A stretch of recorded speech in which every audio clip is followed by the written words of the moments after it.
Assalamualaikum warahmatullahi wabarakatuh. Perkenalkan, nama saya Putri Ayu Tamara. Saya dari Universitas Pancasakti dengan prodi Manajemen Syariah.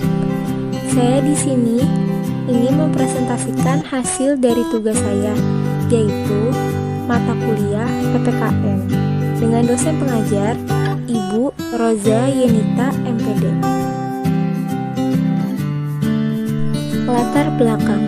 Sebagai wadah perjuangan mewujudkan cita-cita dan tujuan suatu bangsa dalam bernegara, perkembangan sistem administrasi negara termasuk birokrasi di dalamnya senantiasa didasarkan pada konstitusi negara bangsa bersangkutan. Demikian pula Indonesia. Sistem administrasi negara Kesatuan Republik Indonesia atau disebut SANKRI didasarkan pada dan merupakan penjabaran dari Undang-Undang 1945. Pada pembukaan Undang-Undang 1945 terdapat ungkapan para founding partner negara bangsa ini yang mendeklarasikan the spiritual dimension of the Indonesian Public Administration yang sangat mendasar. Makna spiritual dalam konteks Indonesia ini mengandung dimensi atau psikoreligius dan kultural yang kental dengan sistem keutuhan. Dengan bersangkutan bangsa Indonesia akan berkeberatan dan peran Allah yang Maha Kuasa dalam memperjuangkan mewujudkan cita-cita dan tujuan luhur bangsa dan negara yang sepenuhnya merefleksikan nilai-nilai kemanusiaan yang fitri, yang murni dan universal. Pembukaan Undang-Undang 1945 menegaskan dimensi spiritual dari sistem administrasi negara kita berupa pernyataan keimanan dan pengakuan kemahakuasaan Allah dalam memperjuangkan bangsa pada alenia ketiga, serta cita-cita dan tujuan bernegara dan sistem pemerintahan negara alenia keempat. Seluruh itu mengandung makna nilai dan prinsip bangsa madani dan kepemerintahan. Keseluruhan itu mengandung makna nilai dan prinsip masyarakat madani dan pemerintahan yang baik. Hal ini tak boleh diabaikan lagi dalam perkembangan sistem dan proses pemerintahan dan membangun bangsa dewasa ini dan masa datang. Apabila generasi ini dan generasi-generasi mendatang benar-benar ingin membangun Indonesia seperti yang dideklarasikan Indonesia yang dicita-citakan, sosok Indonesia yang diamanatkan. Membangun masyarakat madani. Pembangunan masyarakat madani atau sering disebut dengan MM merupakan opsi dari ketidakpastian paradigma yang ditempuh bangsa Indonesia dalam menghadapi permasalahan-permasalahan besar dan mendasar yang dihadapinya di abad 21 ini. Bangsa yang menderita kritis multidimensi berkepanjangan sejak tahun-tahun terakhir abad ke-20 dengan berbagai dampaknya yang luas dalam kehidupan masyarakat merupakan kejelasan konsensus dan komitmen kerjasama mengenai paradigma, sistem, strategi yang harus ditempuh dalam menghadapinya. Dalam menghadapi kritis multidimensi, tantangan, pemulihan ekonomi, dan dalam menyelesaikan pemerintah dan pembangunan masyarakat dewasa ini dan di masa datang. Apa itu masyarakat madani? Sebagaimana kita tahu bahwa pada hakikatnya manusia memiliki kesamaan, yakni karena kemanusiaannya. Di dalam kesamaan manusia itu dimungkinkan lahirnya kebudayaan. Dari situlah manusia dapat hidup mempertahankan eksistensinya dan bahkan berkembang membangun secara umum. Masyarakat madani atau civil society dapat diartikan sebagai suatu corak kehidupan masyarakat yang terorganisir mempunyai sifat sukarelaan, swadayaan, kemandirian, namun mempunyai kesadaran hukum yang tinggi. Nilai-nilai dan prinsip dasar yang menandai masyarakat madani: ketuhanan, kemerdekaan, etika, hak asasi dan martabat manusia, suplementasi hukum, kebangsaan, demokrasi, sistem checkers dan balance, kemajemukan, perbedaan pendapat, kebersamaan, persatuan dan kesatuan, kemitraan, kesejahteraan bersama, dan keadilan. Sedangkan nilai dan prinsip dasar yang mengenai GGN secara universal antara lain yaitu kepastian hukum, transparansi, partisipasi, profesionalitas, dan pertanggungjawaban, akumulabilitas yang dalam konteks nasional perlu ditambahkan dengan nilai dan prinsip daya guna, hasil guna, bersih atau clear government, desentralisasi kebijakan yang serasi dan tepat serta daya saing. Bagaimana membentuk masyarakat madani dengan sistem pemerintahan yang baik sehingga good governance dapat diwujudkan? Dalam pemikiran mengenai penyelenggaraan negara secara demokrasi dan berdasarkan hukum, seiring dengan gerakan reformasi nasional menuju Indonesia baru di masa depan, terintegrasi secara konsep MM dan GGN yang telah dikembangkan sebagai alternatif pendekatan dalam pengkajian dan pengembangan sistem penyelenggaraan negara dan membangun bangsa.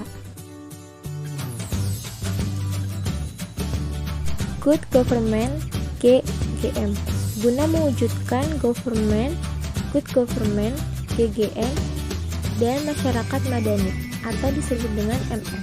MM sebagai paradigma dan internasional pendekatan untuk menata ulang sistem penyelenggaraan negara dan pembangunan masyarakat, mendeterminasikan keimanan, ketakwaan, dan keseimbangan posisi dan peran pemerintah dan masyarakat serta konsistensi dalam mewujudkan nilai dan prinsip MM, termasuk menegakkan hukum, penerapan sistem dan sendi-sendi kedaulatan masyarakat.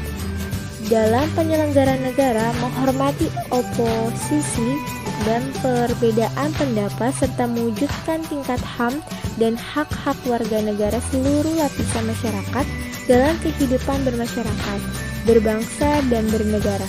Dalam rangkaian itu, GGN sebagai sistem organisasi dan manajemen pemerintah diharapkan tampil dengan susunan organisasi pemerintah yang sederhana, agenda kebijaksanaan yang tepat, pembagian tugas penyelenggaraan yang jelas, kewenangan yang seimbang, personel yang profesional, prosedur pelayanan publik yang efisien, kelembagaan pengawasan yang mantap, dan sistem pertanggungjawaban yang tegas. Sedangkan manajemen pemerintah harus dapat secara sistematis mengembangkan dan menerapkan nilai dan prinsip GGN, serta memiliki visi, misi, strategi, dan kebijakan yang tepat dalam menghadapi berbagai permasalahan bangsa. Masyarakat madani di Indonesia. Sebagaimana kita tahu, masyarakat madani di Indonesia memiliki karakteristik tertentu. Yang pertama yaitu ada pluralistik atau keberagamaan. Yang kedua, ada sikap saling pengertian antara sesama anggota masyarakat. Yang ketiga, ada toleransi yang tinggi. Yang terakhir yaitu memiliki saksi dan moral. Tantangan masyarakat madani di Indonesia.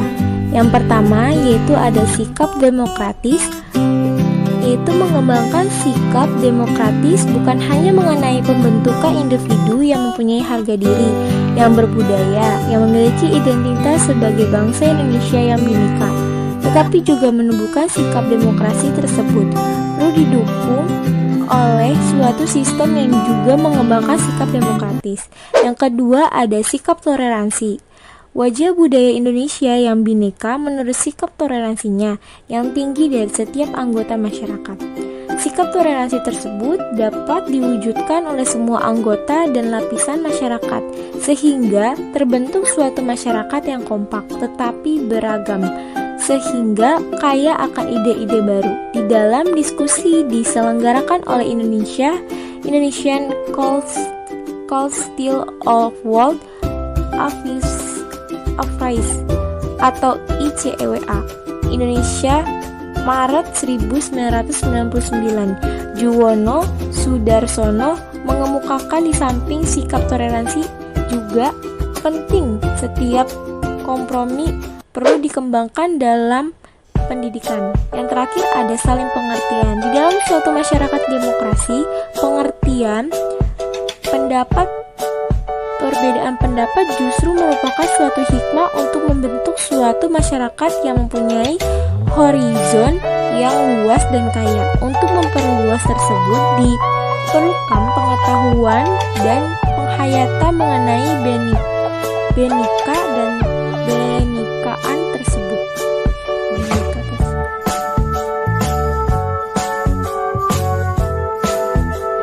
Akhirnya kita sampai dari penghujung penutup. Dari penutup penjelasan saya yaitu masyarakat madani dapat disimpulkan merupakan konsep yang mengandung visi, misi, dan strategi tertentu dalam rangkaian penyelenggaraan negara guna mewujudkan nilai luhur yang terkandung di dalamnya dan mewujudkan konsep komitmen yang kuat dari seluruh unsur kelembagaan yang ada dalam kehidupan masyarakat bernegara, baik pemerintah maupun masyarakat. Perubahan dan peningkatan kualitas lembaga pada demokrasi pemerintah tersebut di atas perlu diikuti pula dengan semangat dan kualitas perubahan berupa pada lembaga-lembaga lainnya di dalam masyarakat, sehingga sistem dan dinamika kelembagaan secara keseluruhan tertara pada mewujudkan masyarakat madani. Perjuangan mewujudkan masyarakat madani memerlukan dukungan sistem kelembagaan yang sesuai, baik dalam bidang politik, ekonomi, maupun pemerintahan. Sistem kelembagaan tersebut harus dapat menjamin terpeliharanya komitmen dan konsentrasi antar perilaku atau sikap, kebijaksanaan, kegiatan, atau tindakan. Setiap warga bangsa dan mengapatur negara ataupun pemerintah dan masyarakat dengan nilai-nilai MM sehingga perjuangan mewujudkan MM dapat berlangsung secara harmonis, berkelanjutan, dan mencapai kinerja yang optimal dalam setiap dan seluruh tahapannya. Terima kasih semuanya yang telah mau mendengarkan, menyimak, serta menonton informasi dari hasil presentasi yang saya berikan. Semoga presentasi saya dapat bermanfaat bagi kita semua ya. Mohon maaf jika banyak kekurangan serta banyak banget kesalahan-kesalahan yang saya sampaikan sebelumnya. Saya ucapkan terima kasih. Wassalamualaikum warahmatullahi wabarakatuh.